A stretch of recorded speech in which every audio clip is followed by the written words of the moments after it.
आज Doubtnut app download करें। Doubtnut पर अपने सभी गणित, रसायन विज्ञान, भौतिक विज्ञान और जीव विज्ञान के डाउट्स का करो सफाया।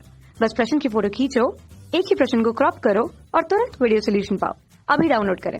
हेलो दोस्तों, हमारा प्रश्न है 3 आवेशों Q1, Q2, Q3 पर विचार कीजिए जिनमें प्रत्येक Q के बराबर है तथा L भुजा वाले समबाहु त्रिभुज के शीर्षों पर स्थिर है। ठीक है, त्रिभुज के केंद्रक पर चित्र 1.9 में दर्शाए अनुसार स्थिर आवेश Q जो स्मॉल q का सजाती है पर कितना परिणामी बल लग रहा है। ठीक है, यानी बिंदु Q पे जो है हमें परिणामी बल की गणना करनी है। ठीक है, तो दोस्तों प्रश्न में बताया गया है कि ए बी सी एक जो है समबाहु त्रिभुज है जिसकी लंबाई जो है जिसकी प्रत्येक भुजा की लंबाई L है। ठीक है, और हमसे जो है प्रत्येक मतलब कोने पे जो है आवेश Q रखा गया है, यानी Q1 बराबर Q, Q2 बराबर Q और Q3 बराबर Q दिया गया है।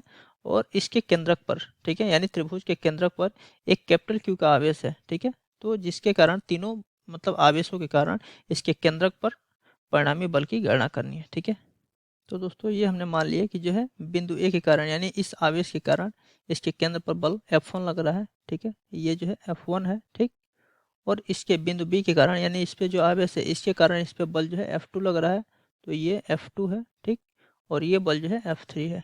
ठीक है, तो 3 बल लग रहे हैं F1, F2, F3, तो हमें जो है इनका परिणामी ज्ञात करना है। ठीक है, तो दोस्तों यहाँ पे जो है दोनों आवेश है। ठीक है, तो दो आवेशों के कारण लगने वाला विद्युतीय बल क्या होता है? विद्युतीय बल का फार्मूला होता है F बराबर के Q1 Q2 बट्टे में क्या होता है? बट्टे में आर स्क्वायर। ठीक है, जहाँ आर क्या होता है? दोनों आवेशों के बीच की दूरी। ठीक है, और के क्या होता है? के एक जो है नियतांक होता है जिसका मान होता है 1/4 पाई अपसाइलन 0। ठीक है, ये जो है नियतांक होता है। ठीक है, तो दोस्तों अगर यहाँ पे बल हम निकालें, ठीक है, यानी बिंदु ए के कारण ओ पे बल F1। ठीक है, तो F1 बराबर क्या हो जाएगा? F1 बराबर हो जाएगा के Q1 का मान, अगर इसको Q1 मान लें और इसको Q2 मान लें तो यहाँ पे आवेश क्या है? यहाँ पे आवेश है कैपिटल Q। ठीक है, ये कैपिटल Q दिया गया है, तो क्या हो जाएगा? Q। ठीक है, यानी स्मॉल q कैपिटल Q और बटे में क्या हो जाएगा? R square. तो ये दूरी मान लेते हैं दोस्तों, यानी O से A के बीच की दूरी। और देख लीजिए ये दूरी OA। ठीक है, OA, OB और OC तीनों बराबर होगी। ठीक है, तो यहाँ लिख लेते हैं, क्योंकि OA बराबर OB बराबर OC। ठीक है, और इसको हम जो है स्मॉल r के बराबर मान लेते हैं। ठीक है, ये मान लेते हैं OA। ठीक है, OA, OB, OC जो है स्मॉल r के बराबर है। ठीक है, और हम यहाँ देख रहे हैं कि तीनों पे आवेश भी जो है सेम है, यहाँ भी Q है, यहाँ भी Q है और यहाँ भी Q है, और यहाँ पे जो है कैपिटल Q है। ठीक है, तो यहाँ से हम लिखेंगे के Q बटे में क्या हो जाएगा? बटे में जो है OA का स्क्वायर यानी R का स्क्वायर हो जाएगा। ठीक है, ये हो गया ये F1। ठीक है, अब दोस्तों अगर F2 निकालें हम, ठीक है, तो F2 भी निकालेंगे हम, तो चूंकि देख रहे हैं जो है यहाँ भी जो है आवेश सेम है, यहाँ भी आवेश सेम है। ठीक है, और यहाँ भी आवेश सेम है, दूरी भी सेम है। ठीक है, तो इस प्रकार जो है F1, F2 और F3 तीनों बराबर हो जाएंगे। ठीक है, लेकिन केवल दिशाएं इनकी मतलब अलग अलग होंगी। इनकी दिशा F1 की दिशा इधर है, F2 की दिशा इधर है और F3 की दिशा इधर है। तो यहाँ से लिखेंगे F1। ठीक है, F1 इतना हो गया। F2 बराबर क्या हो जाएगा? F2 बराबर F1। ठीक है, और और F3 बराबर भी जो है F1 के हो जाएगा। ठीक है, यानी F1, F2, F3 तीनों बराबर हो जाएंगे। तो हम लिखेंगे यहाँ पे F1 बराबर F2 बराबर F3, और ये किसके बराबर है? K गुणे स्मॉल q कैपिटल Q बटे में आर स्क्वायर। ठीक है, ये जो है F1, F2 का मान हो गया। ठीक, तो दोस्तों मान लेते हैं ये जो है एफ डैश के बराबर है, यानी Q बटे आर स्क्वायर जो है एफ डैश के बराबर है। ठीक है, अब दोस्तों इस फिगर को हम जो है थोड़ा नीचे बना लेते हैं ताकि क्लियर दिखे। ठीक है, अब दोस्तों हमें जो है इस बिंदु O पे जो है तीनों बलों का परिणामी निकालना है। ठीक है, तो इनका परिणामी निकालने के लिए हम क्या करते हैं कि F3 को सबसे पहले क्षैतिज और ऊर्ध्वाधर घटकों में विभाजित कर देते हैं। ठीक है, तो ये हमने मान लिया कि इसका क्षैतिज घटक है। ठीक, और ये जो है F3 का ऊर्ध्वाधर घटक है। ठीक, तो इस प्रकार इसको लिख सकते हैं हम। ये क्या हो जाएगा? F3 है तो ये हो जाएगा F3 cos theta, F3 cos theta हो जाएगा। और मान लेते हैं कि ये जो है इसके साथ थीटा कोण बना रहता है, F3 cos थीटा हो जाएगा। और ये ऊर्ध्वाधर घटक क्या होगा? F3 sin theta. ठीक है, F3 sin थीटा हो जाएगा। ठीक है, इसी प्रकार इसको हम वियोजित कर लेते हैं F2 को, तो F2 को वियोजित करेंगे तो इसका 36 घटक ये हमने मान लिया, ठीक है, और ऊर्ध्वाधर घटक ये है, ठीक है।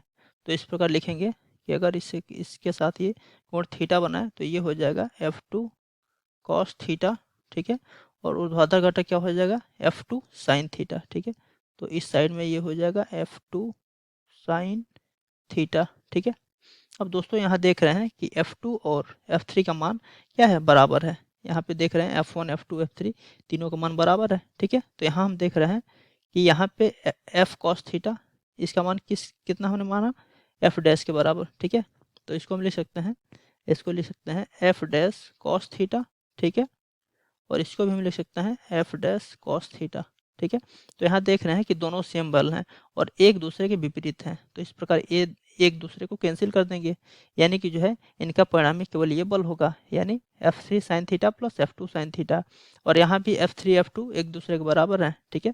तो यहाँ पे परिणामी बल क्या हो जाएगा, F dash sine theta plus F dash sine theta, ठीक है। तो लिखेंगे, ठीक है, कि F3 और F2 का परिणामी क्या हो जाएगा। तो दोस्तों लिखेंगे F3 तथा F2 का परिणामी अगर R माने तो R बराबर क्या हो जाएगा, R बराबर हो जाएगा F3 sine theta plus F2 sine theta, ठीक है। ये हमने जो है R निकाल लिया, R जो है क्या हो जाएगा F3 sine theta plus F2 sine theta, ये परिणामी हो जाएगा। अब हम जानते हैं कि F3 और F2 जो है दोनों बराबर हैं, इसको हमने F डैश के बराबर माना था, तो इसके जगह पे लिख सकते हैं F dash sine theta plus ये हो जाएगा F डैश साइन थीटा, ठीक है। तो यहाँ से हमारा R बराबर हो जाएगा 2 F डैश साइन थीटा, ठीक है। तो ये जो है F2 और F3 का परिणामी निकल गया, इसको हम मान लेते हैं ये हमारा क्या है, R है, ठीक है।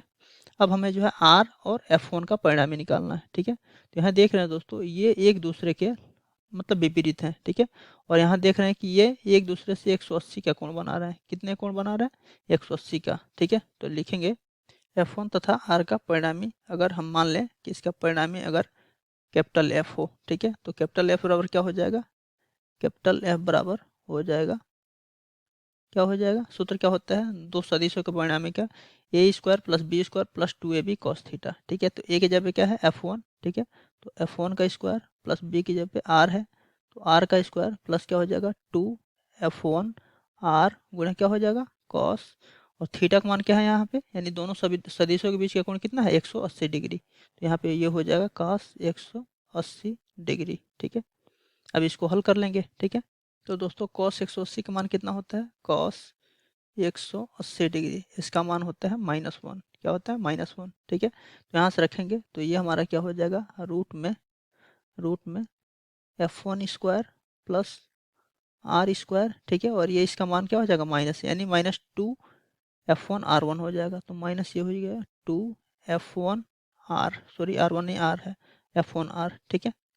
और इसको हम लिख सकते हैं, इसको लिखेंगे कड़ी में क्या हो जाएगा, इसको a मान लें a plus a square plus B square minus 2b, यानी a माइनस बी का होल स्क्वायर, यानी F1 माइनस R का होल स्क्वायर है ये, ठीक है। और इसको हम जब रूट से बाहर करेंगे तो ये हमारा हो जाएगा F1 माइनस R, ठीक है। ये किसके बराबर है, ये जो है F के यानी परिणामी बल के, ठीक है। अब यहाँ से F1 और R का मान रख देंगे, तो दोस्तों F1 का मान क्या है, F1 का मान देख लेते हैं, F1 का मान है ये, ठीक है, F1 F2 F3 और F डैश सब बराबर है, और इसका मान किसके बराबर है Q बटे R स्क्वायर, ठीक है। तो इसको रख लेते हैं, F1 का मान है K स्मॉल q, ठीक है, कैपिटल Q बटे में क्या है R स्क्वायर के बराबर है, और माइनस में क्या है R का मान रखेंगे, R का मान क्या है 2F डैश साइन थीटा, ठीक है। तो 2F डैश का मान भी जो है इसके बराबर है, क्या है Q बटे R स्क्वायर, ठीक है। तो ये F डैश का मान रख लेंगे, तो ये हो जाएगा 2F डैश का मान क्या है, F डैश का मान इतने के बराबर है, यानी ये हो जाएगा K स्मॉल q, ठीक है, कैपिटल Q और बटे में क्या हो जाएगा, बटे में R स्क्वायर, और इंटू में क्या है, इंटू में साइन थीटा है, साइन थीटा, ठीक है। अब दोस्तों हमें साइन थीटा का मान निकालना है, ठीक है। तो दोस्तों चलिए हम फिगर देख लेते हैं, ठीक है। तो दोस्तों थीटा का मान निकालने से पहले हमें F1 और F2 के बीच का कोण निकालना पड़ेगा, ठीक है, और F1 F3 के बीच का कोण पता करना पड़ेगा, और F2 F3 के बीच का कोण पता करना पड़ेगा।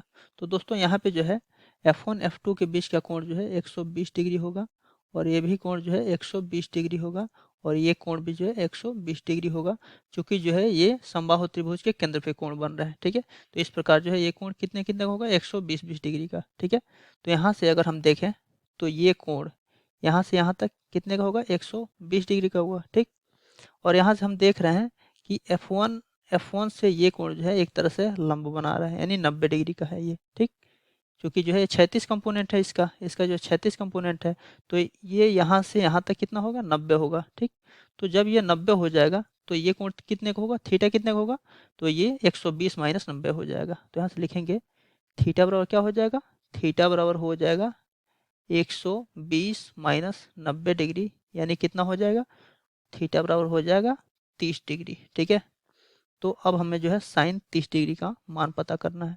तो साइन 30 का मान कितना होता है, 1/2। ठीक है, तो इस प्रकार हमने साइन थीटा का मान कितना निकाल लिया, 1/2। तो ये हमारा हो जाएगा के क्यू कैपिटल क्यू बटे में आर स्क्वायर माइनस क्या हो जाएगा 2 कैपिटल क्यू सॉरी के क्यू क्यू बटे में आर स्क्वायर। ठीक है, और साइन थीटा का मान कितना निकाल लिया, 1/2। ठीक है, 2 से 2 कैंसिल हो जाएगा। ठीक, अब यहाँ देख रहे हैं कि यहाँ भी जो है के क्यू क्यू बटे आर स्क्वायर, यहाँ भी के क्यू क्यू बटे आर स्क्वायर, यानी ये एक दूसरे से कैंसिल हो जाएंगे और यहाँ से एफ का मान कितना हो जाएगा हमारा, 0। ठीक है, यानी कि जो है समबाहु त्रिभुज के केंद्र पर, ठीक है, यानी केंद्र पर परिणामी बल का मान कितना होगा, 0 हो जाएगा। ठीक है, तो ये हमारा उत्तर हो गया, केंद्र पर परिणामी बल 0 है। थैंक यू दोस्तों। कक्षा 6 से 12वीं से लेकर नीट, IIT, JEE वो एडवांस के लेवल तक 1 करोड़ से ज्यादा छात्रों का भरोसा। आज ही डाउनलोड करें डाउटनेट ऐप या व्हाट्सएप करें अपने सारे डाउट्स 8400 400 400 पर।